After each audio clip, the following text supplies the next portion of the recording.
We move now to mining, with Nevada in the national spotlight as a potential answer to the problem of the United States' overdependence on other countries for critical minerals.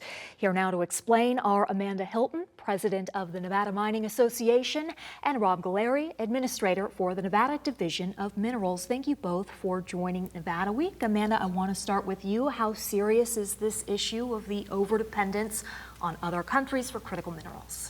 This is a national security issue. It is very important that our country start evaluating and developing ways that we can have a more secure domestic supply chain. In the last several months, I've had a lot of opportunities to actually speak with military officials, including a meeting at the Pentagon. And in all of those conversations, I've learned that it is imperative that we have more domestic production of minerals that are needed for things like steel, aircraft carriers, ships, armor for our personnel. So Nevada is uniquely positioned because many of the minerals that the military is looking for, we have in the ground in Nevada. And did the federal government reach out to you for these meetings? Yes. So Nevada is the leader of mining in our country, and Nevada is well positioned to be able to answer and provide solutions for these problems that the military has today. And right now, Nevada is the only state where lithium is being mined. For those who are unfamiliar with this, Rob, can you explain to our viewers how the U.S. got into this position in the first place? So the U.S. has been a mining country for a very long time, especially the state of Nevada. However, when it came to processing, the processing technologies started to move overseas in the last 20, 30 years.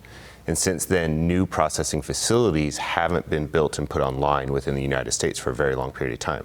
And the ones that are still in operation, a lot of them are older, antiquated technologies and need significant investment into them to be able to come up with the standards and quality needed for our environmental protection that we have on the United States. Talking about processing plants, both of you worked together on a recent report about copper. And the goal of it is to create a copper processing plant here in Nevada, correct? What would that take? That report identified several locations that would be possible sites to construct a facility like this. But the reality is the permitting timeline would be decades, and it would be hundreds of millions of dollars, if not billions of dollars, for a company to invest in this sort of facility. But what we're seeing is the US government is recognizing all of the hurdles that companies have in the US. So in order to build a mine, build a processing facility. And so we're having a lot of conversations with governmental officials to see how they may be able to better support the investment in a technology like this. Right. I mean, right now, the U.S. government is actually taking stakes in mining companies, including one here in Nevada. Rob, how would you describe this moment in time for mining in the country and in Nevada? We haven't seen the government involvement in mining like this since really the Second World War. I mean, it has been a long, long period of time where the government is realizing that we're so far behind in getting some of these operations up and running and getting to the process for the critical minerals needed in every day that we use. The investment is into a lithium company. Lithium is used for everything we look at and hold in our hands, with cell phones to computers and everything else. So we see that need for it.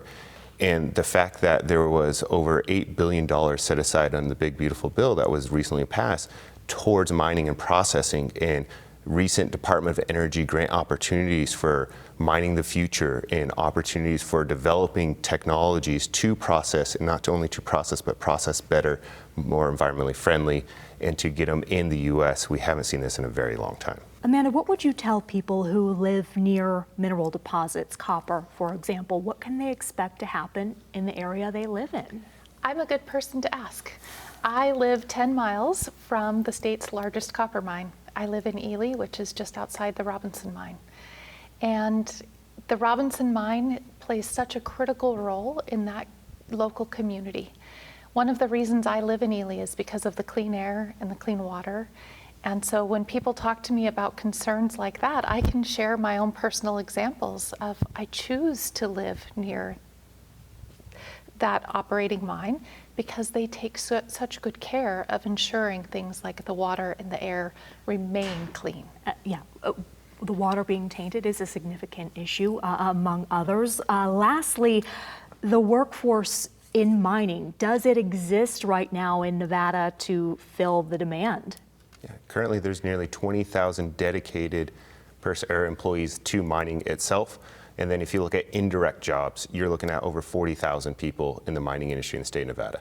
Nevada has one of the very few mining schools at the University of Nevada, Reno, the Mackey School of Mines, that actually has the career paths for a lot of the technical aspects. But mining isn't just geologists and mining engineers. There is a lot of opportunities in every aspect. You need accountants, you need security, you need health and safety, you need assay labs. There's a lot of jobs outside of just the traditional geology, mining engineering that are needed every day in the mining world. So yeah, right now in rural communities, there's some counties in the state of Nevada where mining is the largest employer in that county. Amanda, you had mentioned to me that there is a large portion of this workforce set to retire soon.